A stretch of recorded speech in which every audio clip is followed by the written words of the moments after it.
안녕하십니까.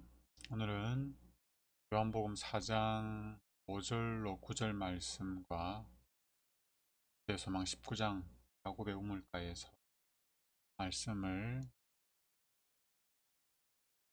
마음을 얻는 방법이라는 제목으로 말씀을 나누겠습니다.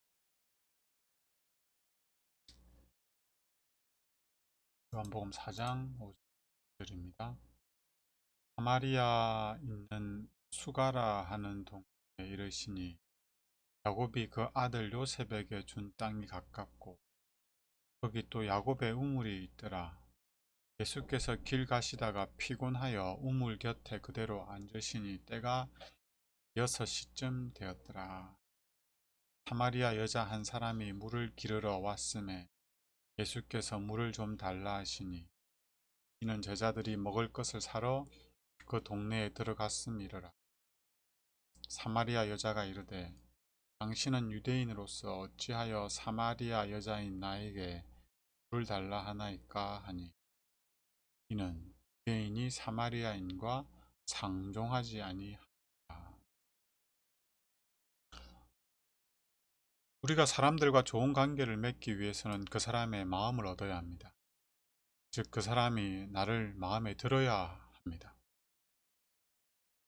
그래서 정치적인 사람들은 일부러 그 사람의 마음을 얻으려고 자기적으로, 가식적으로 뭔가를 합니다.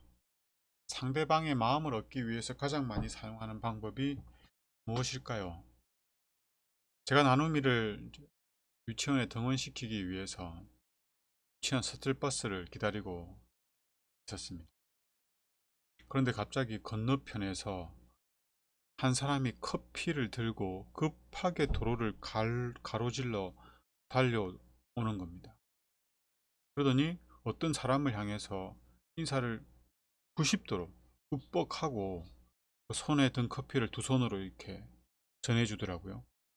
아, 이 아침부터 저게 뭐지? 라고 했는데 커피를 받아든 사람이 약국과 병원이 있는 곳 들어가더라고요.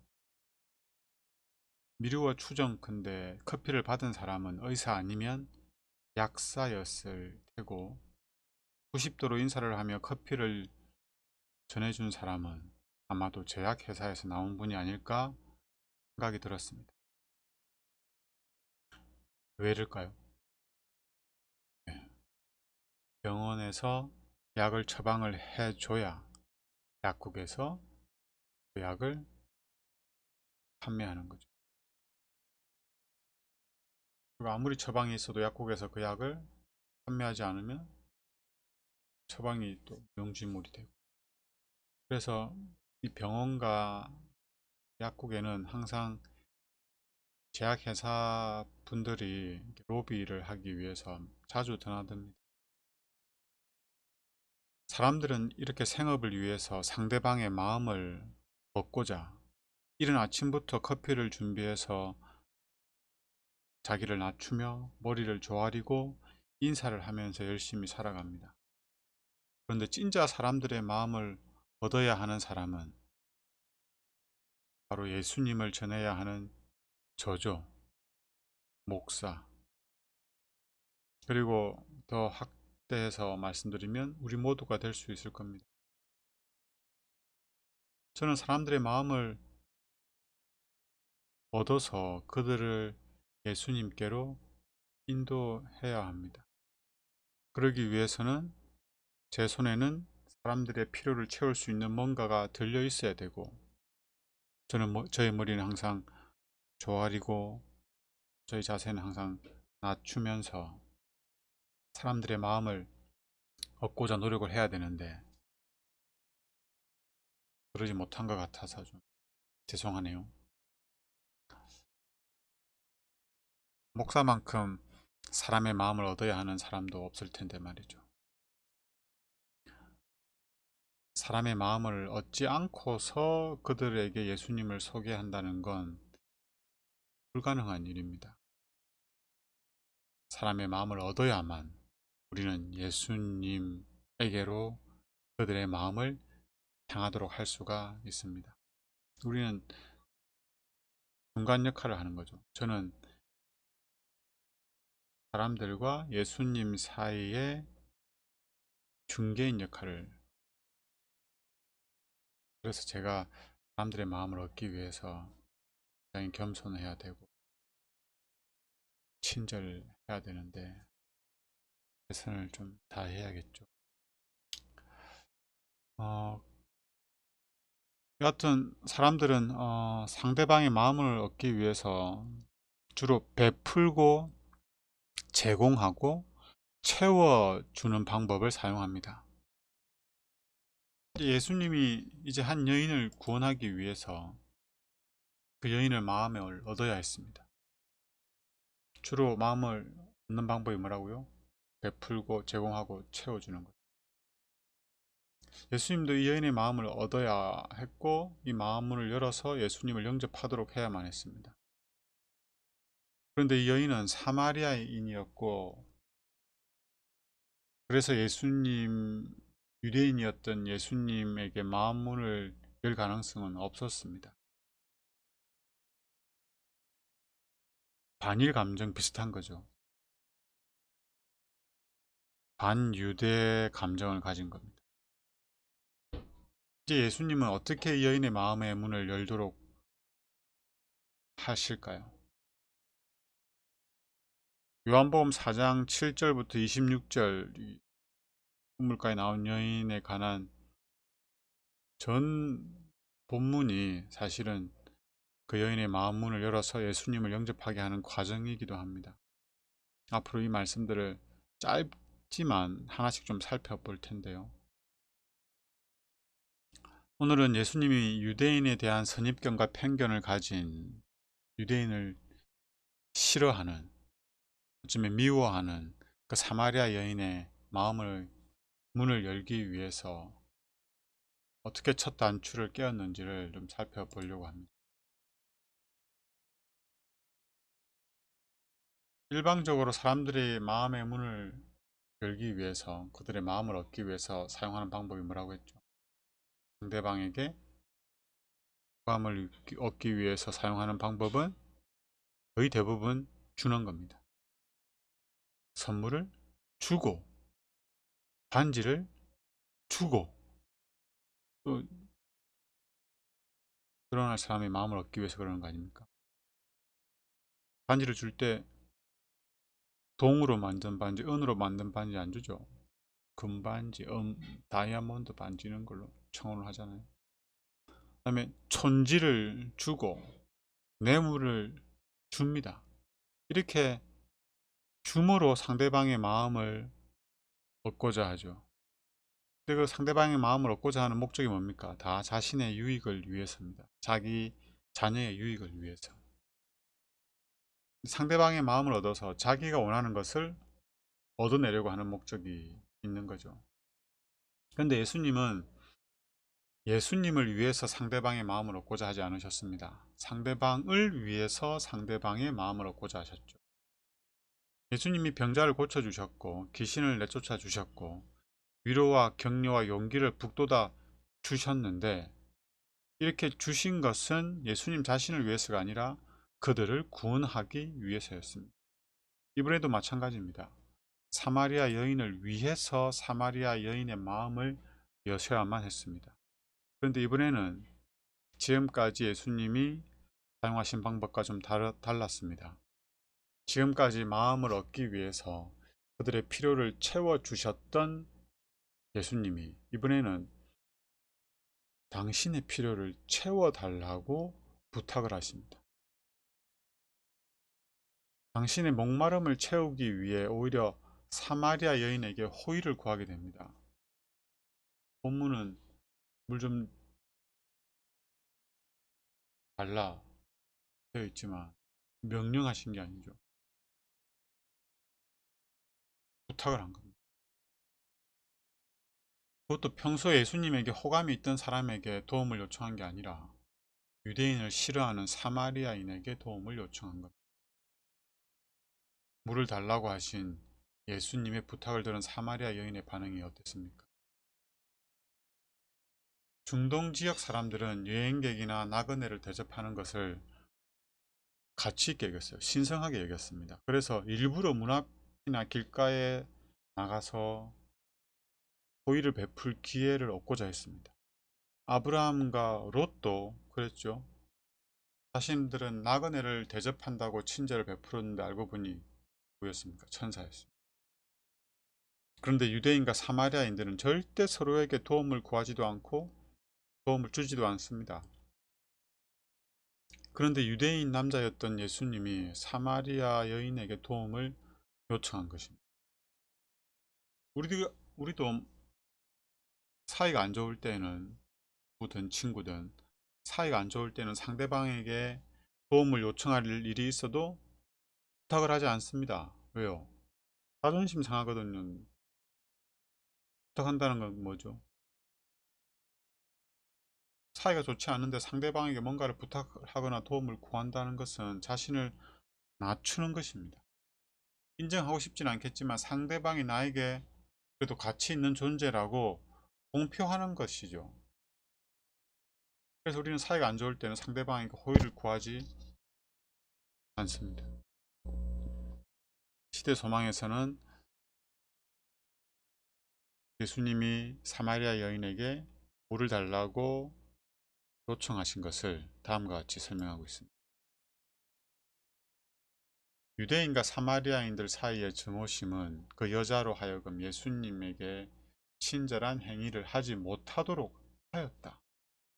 그러나 구주께서는 이 여자의 마음 문을 여는 열쇠를 찾으려 하였으며 하나님의 사랑에서 우러나오는 재치로서 호의를 베푸신 것이 아니라 그것을 요구하셨다. 친절을 베푸는 일이 거절당할 수도 있을 것이나 예수님이 사마리아 여인에게 친절을 베풀려고 했으면 거절을 당했을 거예요. 그러나 신뢰는 신뢰를 일으킨다. 예수님이 사마리아 여인에게 도움을 요청한 것은 그건 곧 뭐라고요? 신뢰의 행위였습니다. 예수님이 그 사마리아 여인을 신뢰한다는 의미였습니다. 신뢰는 신뢰를 일으키기 마련이죠. 하늘의 왕이 이 버림받은 영혼에게 와서 그의 손으로 하는 봉사를 요구하셨습니다. 태양을 만드시고 깊은 바다를 통제하시며 땅의 물샘과 수로를 여신 그가 야곱의 우물에서 그의 피곤을 푸시고 물 한 모금의 선물마저를 낯선 사람의 친절에 의존하셨다. 사람의 마음을 얻기 위해서 주는 경우가 대부분이지만 예수님처럼 도움을 요청함으로 상대방의 마음을 열 수도 있습니다. 상대방에게 도움을 요청함으로 마음을 얻는 것입니다. 어떻게 보면 이게 대인관계를 맺는 기술처럼 보이기도 합니다.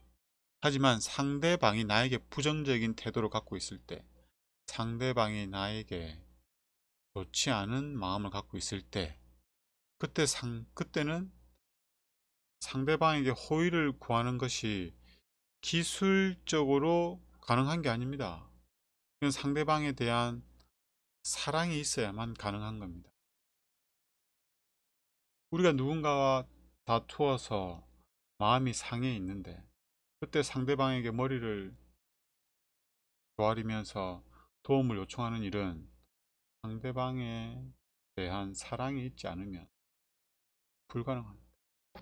물론 정말 필요할 때는, 간절할 때는 그렇게 할 수도 있겠죠. 예수님은 사마리아 여인을 불쌍히 여기며 사랑하셨습니다.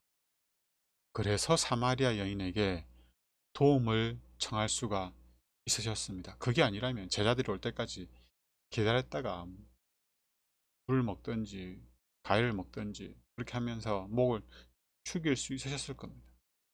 그러나 예수님은 그렇게 하지 않으셨습니다. 여인을 사랑하셨기에 도움을 요청하실 수 있으셨던 겁니다. 우리가 예수님처럼 하나님의 사랑으로 상대방을 사랑하게 되면 상대방을 사랑할 수 있는 지혜를 얻게 됩니다. 어떻게 사랑을 해야 되는지. 그리고 그 사랑의 지혜는 항상 우리로 하여금 자원하여서 자아를 낮추도록 합니다. 기쁨으로 자아를 희생하도록 합니다. 그렇게 해서 사랑을 나타내도록 하는 겁니다.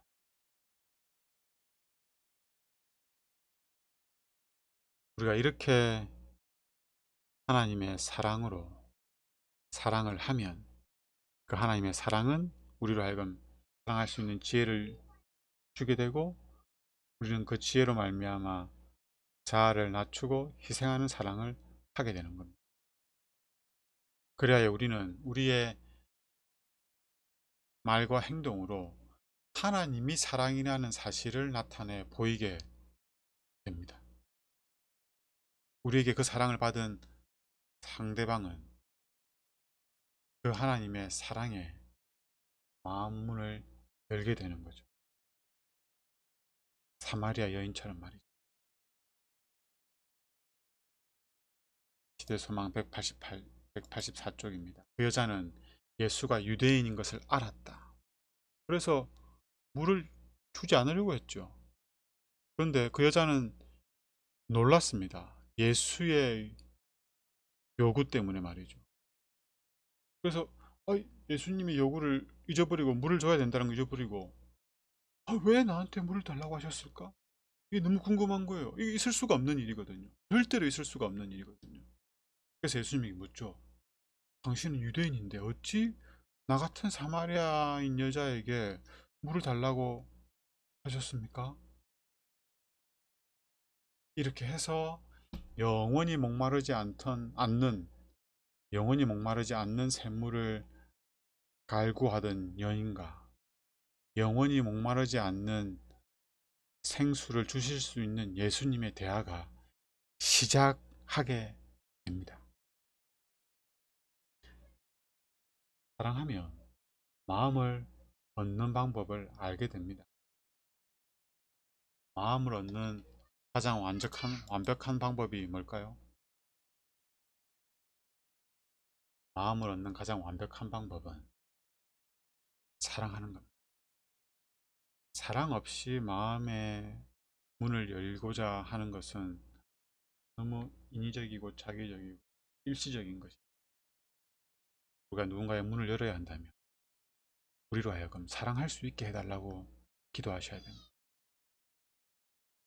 우리가 마음을 얻는 방법은 사랑하는 겁니다. 오늘 저녁에 이 사랑이 예수님을 믿음으로 우리 안에 있었으면 좋겠습니다. 그리고 이 사랑으로 우리 곁에 있는 분들에게 사랑을 전하면 좋겠습니다. 기도하겠습니다. 하나님, 예수님의 모본을 통하여 사마리아 여인의 마음 문을 여셨던 사랑의 지혜를 알게 하시니 감사합니다. 예수님에게서 사마리아 여인의 마음 문을 열 수 있는 지혜를 우리가 발견할 뿐만 아니라 예수님이 그 여인을 사랑함으로 말미암아 그러한 지혜와 재치가 있었음을 기억하여 주시옵소서. 어떻게 하면 상대방의 마음을 열 수 있을까요? 기술적으로 저희들이 방법론적으로 저희들이 접근하는 게 아니라 우리가 영혼을 사랑함으로 그들의 필요를 알고 그들의 마음을 열기 위해서 어떻게 해야 할지를 알 수 있도록 하여 주시옵소서. 우리 곁에 예수님이 필요한 사람들이 있습니까? 저희들이 그들의 마음문을 열어서 예수님께 또 그 마음을 내어드리도록 해야 합니다. 저희들 하여금 먼저 예수님을 사랑하고 또 그 영혼들을 사랑할 수 있도록 하여 주시옵소서. 그래야 그들의 마음을 열 수 있는 지혜를 소유하게 하시고 그 방법대로 저희들이 자아를 낮추고 자아를 희생함으로 예수님의 사랑을 나타내게 하여 주시옵소서. 그리하여 그들의 마음문이 열리고 우리를 통하여 예수님이 전해질 수 있도록 축복하여 주시옵소서. 예수님 이름으로 기도드립니다.